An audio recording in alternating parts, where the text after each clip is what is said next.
guys. So, yung alaga ko, bagong kasal. Ngayon, hindi siya nagustuhan ng katulong ng asawa niya.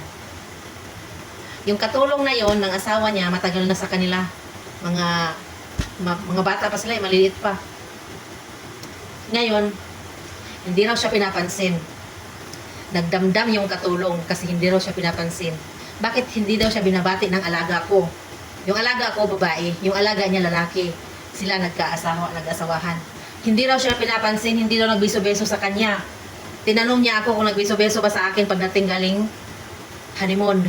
Sabi ko, nagbiso-beso naman siya sa akin. Kasi inuuto-uto ko rin yan eh. Inuuto-uto ko yung mga alaga ko. Dito, hindi pwedeng seryoso mga guys. Bawal dito ang seryoso. Minsan magagalit ka, minsan patawanin mo ang sarili mo. Patawanin mo sila. Uto-utuin mo konti. Hindi pwede yung dito, seryoso. Ngayon, nagdamdam siya. Hindi siya binate. Tapos, wala rin daw siyang regalo. Wala siyang pasalubong. Galing dun sa pinuntahan nila. Sa malayo sila eh. Sa mga lugar ng mga itim. Sila nag-honeymoon. 2 linggo silang nag-honeymoon sa Africa. Ngayon, pag-uwi, bakit daw hindi siya nabigyan ng pasalubong? Yung alaga ko ever since, talaga yan, kuripot yung babae.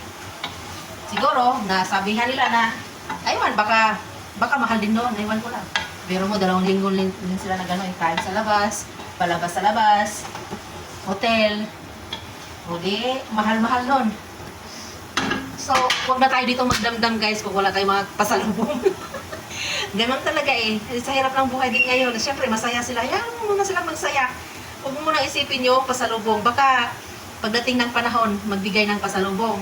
Ay ngayon, siyempre, nag-enjoy mo nga yung bagong mag-asawa eh. Bagong kasal eh.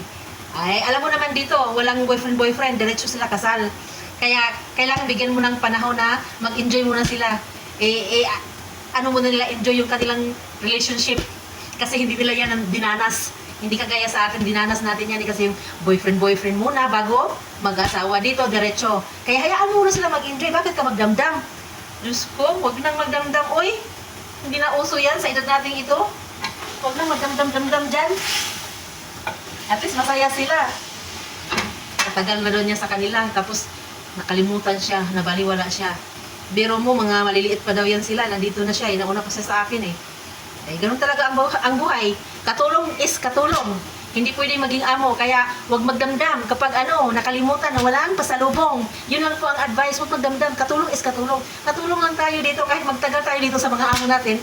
Katulong pa rin ang trato nila sa atin. Hindi tayo magiging amo, kapantay nila. Kaya yun, wag po magdamdam. Naku, mahirap yan sa kalooban. Magdamdam tayo. Baka atakihin tayo sa puso.